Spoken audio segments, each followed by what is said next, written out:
Tesla pourrait-elle disparaître? Ventes en chute libre, polémiques incessantes, Elon Musk en roue libre. Tesla ne semble pas au mieux de sa forme depuis quelques mois. Et cette fois, le mal semble profond et sérieux, car les difficultés de Tesla ne sont plus uniquement d'ordre économique ou industriel, mais aussi d'ordre politique, voire géopolitique. Alors, quelles sont les vraies raisons de ce malaise? Dans cette vidéo, je vais vous expliquer en 5 points les raisons qui font que Tesla pourrait connaître des lendemains assez difficiles, voire très difficiles. Et restez bien jusqu'à la fin, car j'ai besoin de votre avis en commentaire sur les pistes que je vais explorer dans la dernière partie de cette vidéo. Allez, c'est parti. Premièrement, des ventes en chute libre. Tesla fait actuellement face à une baisse spectaculaire de ses ventes. Alors certes, la marque a déjà été sur le fil de rasoir il y a quelques années, à tel point que certains experts avaient prédit sa faillite, en fait juste au moment du lancement de la Model 3 aux USA en 2017-2018. On connaît la suite, les experts se sont encore trompés, mais cette fois c'est du lourd. D'abord quelques chiffres pour bien comprendre le contexte. En 2024, Tesla a livré 1 790 000 véhicules, contre 1 810 000 en 2023, ce qui représente une baisse de 1,1%.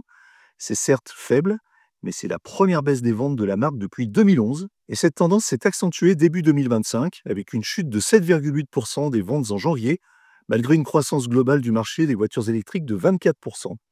Et c'est en Europe que le gadin est le plus spectaculaire. Sur les 2 premiers mois de 2025, les ventes du constructeur américain se sont littéralement effondrées, avec une chute impressionnante de 49% selon l'ACA, l'Association des constructeurs européens d'automobiles. Si l'on regarde plus en détail et par région, les chiffres d'immatriculation de janvier sont alarmants. Une chute de 60% en Allemagne et de 63% en France, les deux marchés les plus importants pour Tesla en Europe, sans oublier les baisses de 42% aux Pays-Bas et un vertigineux moins 75% en Espagne.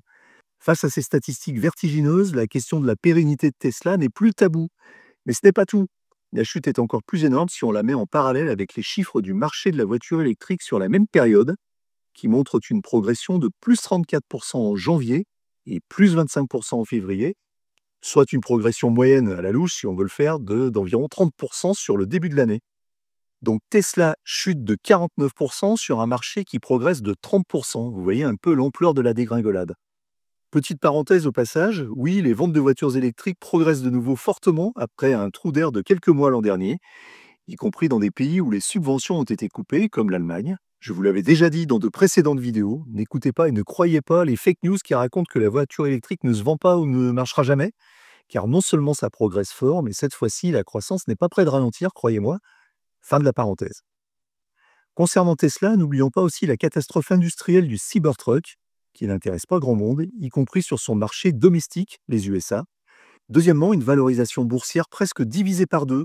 De son côté, le cours de bourse de Tesla, qui avait atteint un pic de 488 $ en décembre 2024, a chuté à environ 263 $ au moment où j'enregistre cette vidéo, soit une baisse de plus de 30%. Cela étant, même si elle a fortement chuté, la valorisation actuelle, estimée à 825 milliards de dollars, place encore Tesla parmi les 10 entreprises les plus valorisées au monde. D'autre part, il faut aussi tenir compte du fait que le cours de Tesla était à peu près à la valeur actuelle il y a encore 6 mois et qu'il a connu un pic au dernier trimestre 2024. Donc finalement, le cours de bourse de Tesla est revenu à la valeur à peu près classique qu'il connaissait avant ce pic de fin d'année 2024 et avant la crise actuelle. Troisièmement, une concurrence plus forte qui banalise Tesla.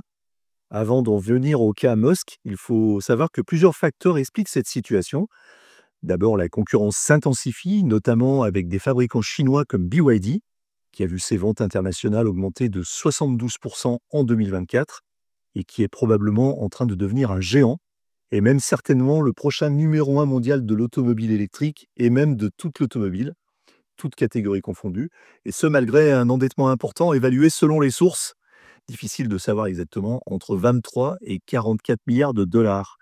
Mais BYD a de la marge puisque l'entreprise a réalisé un chiffre d'affaires de plus de 100 milliards de dollars en 2024, exactement 107 milliards, contre 77 milliards pour Tesla. À titre de comparaison, une marque comme Renault a réalisé un chiffre d'affaires de 57 milliards sur la même période. D'une façon générale, l'offre de voitures électriques en provenance de Chine s'étoffe et monte en qualité, ce qui menace directement Tesla, notamment en Europe, où malgré les tarifs douaniers, outre BYD, des marques comme Xpeng, MG, Zeekr ou encore Leapmotor se font une place au soleil. N'oublions pas aussi d'autres facteurs comme la réduction des subventions en faveur des voitures électriques, qui jouent aussi un rôle. Mais cela concerne toutes les marques extra-européennes et pas seulement Tesla. Quatrièmement, des choix stratégiques étranges, voire douteux. Il y a la stratégie de Tesla qui interroge, comme notamment le retard dans le lancement d'un petit modèle à 25 000 euros, la fameuse petite Tesla dont les médias spécialisés nous rebattent les oreilles depuis des années, sans le début du commencement d'une preuve, hein, il faut bien le dire. Au lieu de cela, Tesla met en avant des concepts encore incertains comme le Cybercab ou le robotaxi, des véhicules entièrement autonomes sans volant ni pédale. Du coup, de nombreux observateurs et analystes estiment que les plans de Tesla pour ces voitures sans chauffeur sont déconnectés de la demande des consommateurs, qui réclament plutôt un modèle d'entrée de gamme aux alentours de 25 000 euros, ou en tout cas en dessous de la barre psychologique des 30 000 euros. Nous sommes nombreux à penser, et moi le premier, que Tesla devrait se concentrer sur une petite Tesla, modèle Q ou modèle 2 ou modèle A, vous choisissez comment vous voulez l'appeler, selon les versions, plutôt que sur des taxis autonomes, en raison de la demande et de la concurrence croissante dans ce segment très abordable. Alors est-ce la première vraie erreur stratégique de produit chez Tesla? Difficile de le dire, mais j'ai personnellement l'impression qu'Elon Musk s'entête à aller dans une voie de garage, alors que la demande semble être ailleurs. Enfin, cinquièmement, le problème Elon Musk. Les 4 points vus précédemment sont surtout d'ordre économique et stratégique, mais on ne va pas se mentir, le problème numéro 1 de Tesla porte un nom. Ce nom, c'est Elon Musk. Et les projecteurs sont tous braqués sur l'engagement politique et même idéologique d'Elon Musk, depuis son soutien à Donald Trump et son rôle dans le Department of Government Efficiency, le fameux DOGE. Musk a été critiqué pour ses positions, spécifiquement en Europe, où sa popularité dégringole de façon spectaculaire. Des protestations comme les Tesla Takedown aux États-Unis et des actes de vandalisme aux USA, au Canada, en Allemagne et en France, et même ailleurs, montrent un rejet de l'image de Musk, ce qui a des conséquences directes et dramatiques sur les ventes. Quoi qu'il en soit, il ne fait pas bon être propriétaire d'une Tesla par les temps qui courent, y compris si l'on a été ou on est encore un fan de la marque et un défenseur de son gourou, ce qui pose de nombreuses questions. Tout d'abord, que vont faire les actuels possesseurs d'une Tesla? Vont-ils faire le dos rond et attendre sagement que la tempête s'apaise, si elle s'apaise un jour, en évitant de trop se montrer? Quel impact cela peut avoir sur l'intention d'achat d'une Tesla neuve, chez les particuliers, mais aussi chez les entreprises? Et aussi, quelles conséquences sur la cote des Tesla d'occasion, si le marché est submergé de voitures invendables car inachetables par crainte des dégradations? Idem pour le financement lié à la valeur résiduelle, et aussi pour les assurances, quand on connaît les répercussions de ce type d'événement sur le montant des primes, que ce soit justifié ou pas d'ailleurs. En fait, Tesla fait face à une situation inédite où le contexte économique et concurrentiel défavorable est amplifié par un boycott passif. Et le plus étonnant dans tout cela, eh bien, Elon Musk donne l'impression de s'en foutre complètement. Certes, il a eu quelques mots récemment pour ses clients, mais il continue son activisme politique radical en postant plusieurs dizaines de messages par jour sur sa plateforme X, jusqu'à saouler même ses plus fervents partisans. Or, le seul moyen de sauver Tesla de la défiance actuelle serait probablement de faire amende honorable, quitte à ravaler un petit peu sa morgue et peut-être son arrogance. Mais il n'en est rien, et on se demande dans ces conditions si la fronde contre la marque va s'éteindre un jour. L'autre solution pour sauver les meubles serait qu'Elon Musk quitte ses fonctions et disparaisse littéralement de l'organigramme de Tesla, au profit d'une personnalité beaucoup moins clivante et plus consensuelle. Pas sûr que ça se produise dans un avenir proche. Rappelons également cette autre particularité qui caractérise Tesla. Tesla n'a pas de service marketing et n'a jamais dépensé un seul centime en publicité, pour la bonne raison que son premier vendeur est l'influenceur Elon Musk en personne.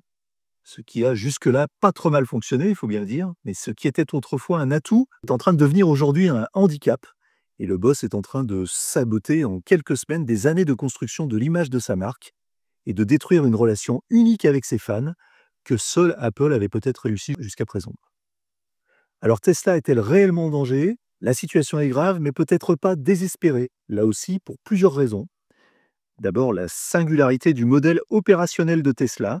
Il faut le savoir, en tant qu'entreprise cotée en bourse américaine, la marque est soumise à une forte pression trimestrielle de la part de ses investisseurs. Cette contrainte se traduit par une stratégie de production et de livraison optimisée pour chaque fin de trimestre. Ainsi, le premier mois de chaque trimestre est souvent dédié à la production pour l'exportation, utilisant des modes de transport lents comme le bateau. Le deuxième mois est consacré au transport, donc. Et le dernier mois est un véritable sprint de livraison pour gonfler les chiffres et rassurer les marchés. Ce cycle particulier explique en partie la faiblesse des immatriculations en ce début d'année. En décembre 2024, Tesla a multiplié les incitations en Europe pour écouler les stocks de Model Y notamment, en offrant des remises et une année de supercharge illimitée. N'oublions pas quand même aussi que la Model Y a été encore la voiture la plus vendue dans le monde, toutes catégories confondues, en 2024. Dans ce contexte, il est logique que les livraisons de janvier 2025 soient en retrait, les stocks ayant été largement liquidés en fin d'année précédente. Autre facteur, je sais que vous l'avez tous en tête, et j'y viens enfin, le renouvellement tant attendu du Model Y. Ce best-seller de la marque, particulièrement en Europe, vient de se refaire une beauté avec sa nouvelle version Juniper. L'officialisation de cette nouvelle version a inévitablement freiné les achats de l'ancienne version. C'est un phénomène classique dans l'industrie automobile. On se souvient des rumeurs d'ailleurs entourant le restylage de la Model 3 Highland qui avait déjà eu un impact similaire. Autre indice favorable, la désaffection pour la marque ne semble pas toucher tous les pays. Au Royaume-Uni, les ventes de Tesla ont fait un bond de 21% en février 2025 par rapport à la même période de l'année précédente. Sans surprise, les modèles Tesla Model 3 et Tesla Model Y se sont particulièrement distingués, se classant respectivement deuxième et troisième voitures les plus vendues au Royaume-Uni ce mois-ci, juste derrière la Mini Cooper.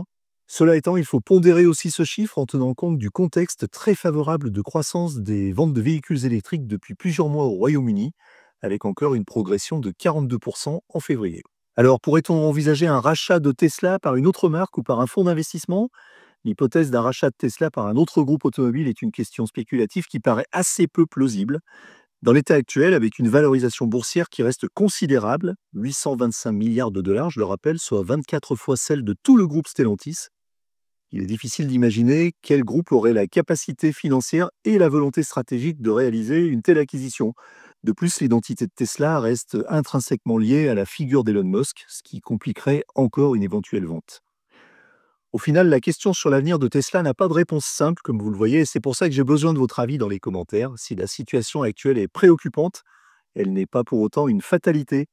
Tesla, qui fut longtemps perçu comme l'icône de l'innovation dans la mobilité électrique, doit maintenant affronter une réalité économique et concurrentielle féroce. Par conséquent, l'avenir de Tesla dépendra avant tout de sa capacité à se réinventer, comme on dit dans les magazines économiques, ce qui passerait d'une part par la commercialisation du tant attendu petit modèle à 25 000 euros, accompagné d'un changement de patron, très probablement.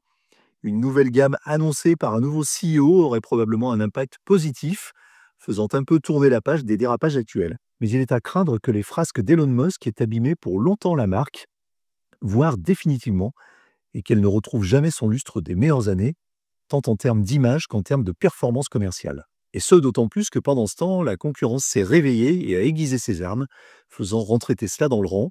Car au-delà des chiffres et des débats financiers, n'oublions pas qu'à l'origine, il y avait une ambition proclamée de changer le monde. Alors certes, la mission est presque accomplie, mais pas forcément de la façon dont nous l'avions entendue au départ, ou en tout cas dont nous l'avions comprise au départ. Voilà, j'espère que vous en savez désormais un peu plus sur la situation de Tesla. Je vous ai livré des faits, des références, mais aussi mes avis et mes opinions personnelles sur le sujet. Donc n'hésitez pas à commenter pour partager votre propre point de vue sur le sujet. Si cette vidéo vous a plu, n'hésitez pas à commenter, liker et bien sûr vous abonner.